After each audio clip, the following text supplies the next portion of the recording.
नमस्कार दोस्तों, आप सभी का हमारे एमडीएस न्यूज चैनल में स्वागत है। दोस्तों, आज हम बात करेंगे 12 अक्टूबर के सभी मुख्य समाचारों और तमाम बड़ी खबरों के बारे में। दोस्तों, अगर आप हमारे चैनल पर नए हैं तो प्लीज चैनल को सब्सक्राइब करके बेल आइकन को भी दबा दें, जिससे आप सभी तक सभी ताज़ा खबरें जल्द ही पहुंचा सके।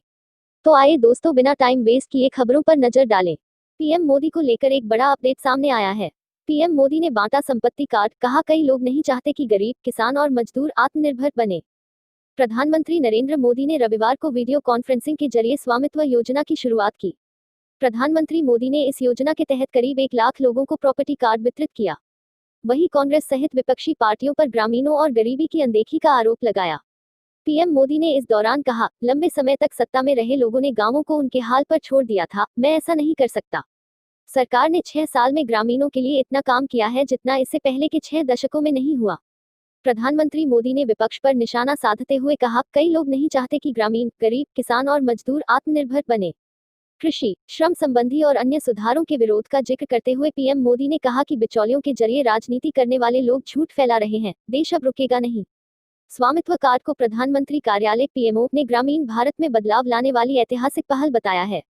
सरकार की इस पहल से ग्रामीणों को अपनी जमीन और संपत्ति को एक वित्तीय संपत्ति के तौर पर इस्तेमाल करने की सुविधा मिलेगी, जिसके एवज में वह बैंकों से कर्ज और दूसरा वित्तीय फायदा उठा सकेंगे। इसी बीच एक बड़ी खबर सामने आई है।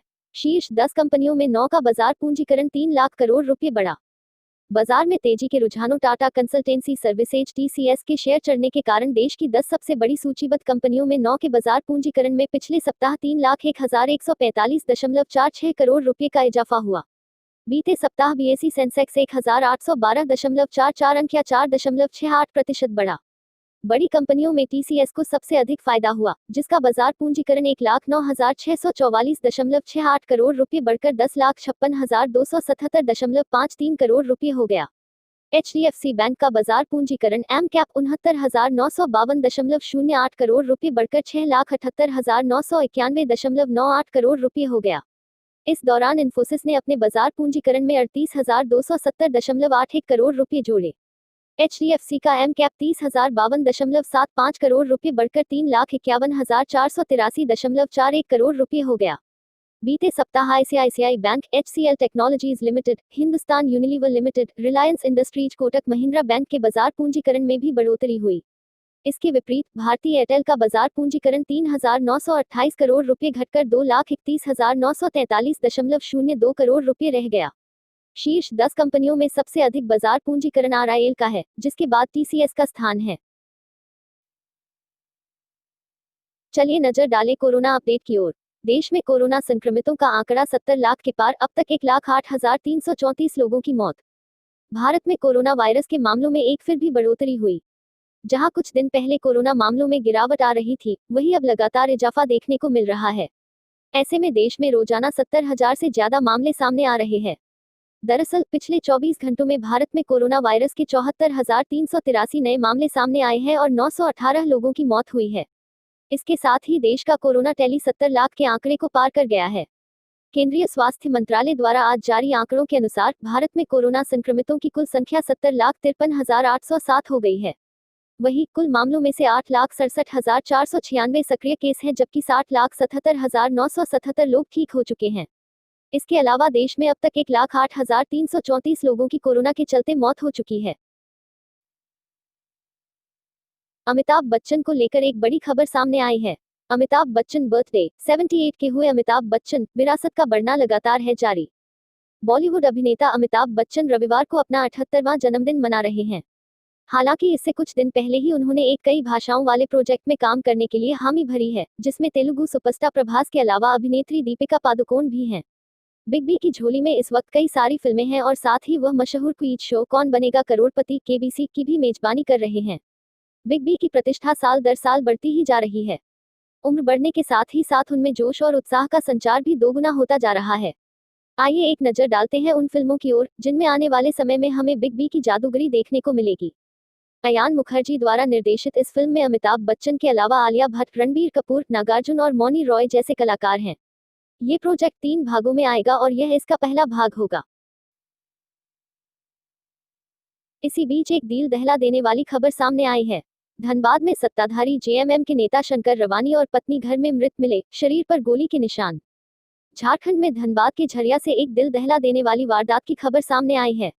यहां झारखंड की सत्तारूढ़ दल झामुमो के धनबाद महानगर कमेटी के उपाध्यक्ष शंकर रवानी और उनकी पत्नी की उनके भौरा स्थित घर में ही किसी ने नृशंस हत्या कर दी है। झामुमो नेता और उनकी पत्नी का शव उनके घर के आंगन में ही खून से लथपथ पाया गया है। बताया जा रहा है कि हत्यारों ने न सिर्फ इन्हें गोली मारी, बल्कि धारदार हथियार से उनका गला भी रेत दिया।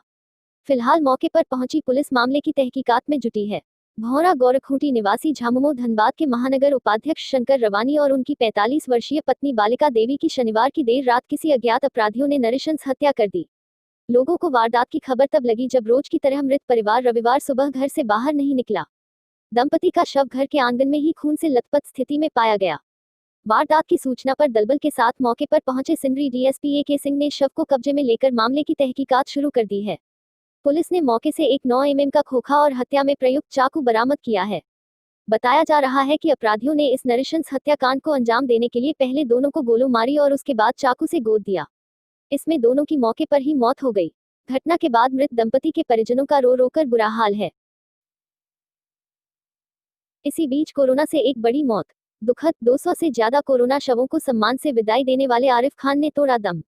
National desk. महामारी के दिनों में जहां अपनों ने ही अपनों से मुंह मोड़ लिया था, तो वहीं एक शख्स ऐसा था हर समय कोरोना मरीजों के साथ खड़ा रहा। बात चाहे संक्रमित को अस्पताल पहुंचाने की हो या मरीज के मौत होने के बाद उसके शव का संस्कार करने की, आरिफ खान नाम का शख्स कभी पीछे नहीं हटा। हालांकि वह भी इस महामारी से बच नहीं पाए और कोरोना से जंग लड़ते लड़ते आरिफ ने दम तोड़ दिया। उपराष्ट्रपति एम वेंकैया नायडू ने इस योद्धा कर मृत्यु पर गहरा दुख व्यक्त किया है। नायडू ने रविवार को एक ट्वीट में कहा कि आरिफ खान की मृत्यु समाज के लिए बड़ी क्षति है। कोविड महामारी के विरुद्ध अभियान के समर्पित योद्धा दिल्ली के आरिफ खान की मृत्यु के समाचार से दुखी हूं। महामारी के दिनों में अपनी एम्बुलेंस से आपने मृतकों की सम्मानपूर्वक अंत्येष्टि में सहायता की। ऐसे समर्पित नागरिक की मृत्यु समाज के लिए क्षति है। मेरी विनम्र श्रद्धांजलि। ईश्वर पुण्यात्मा को आशीर्वाद दे और परिजनों को धैर्य प्रदान करें। बता दें कि एम्बुलेंस ड्राइवर आरिफ ने अपनी जान जोखिम में डालकर सैकड़ों मरीजों को समय पर अस्पताल पहुंचाया और 200 से अधिक शवों को अंत्येष्टि के लिए शमशान पहुंचाया।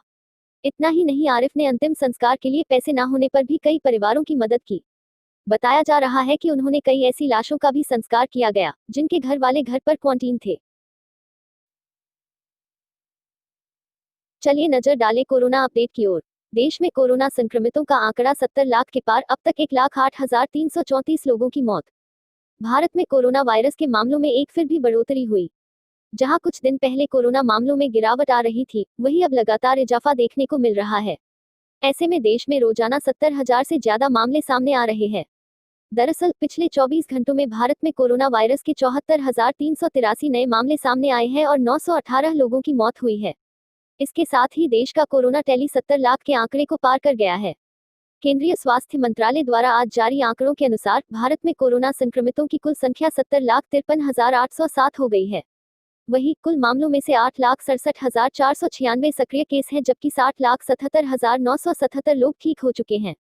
इसके अलावा देश में अब तक 1,08,334 लोगों की कोरोना के चलते मौत हो चुकी है।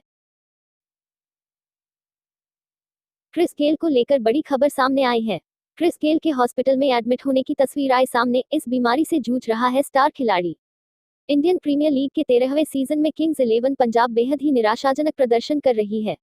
शनिवार को केकेआर के खिलाफ किंग्स 11 पंजाब को 2 रन से हार का सामना करना पड़ा।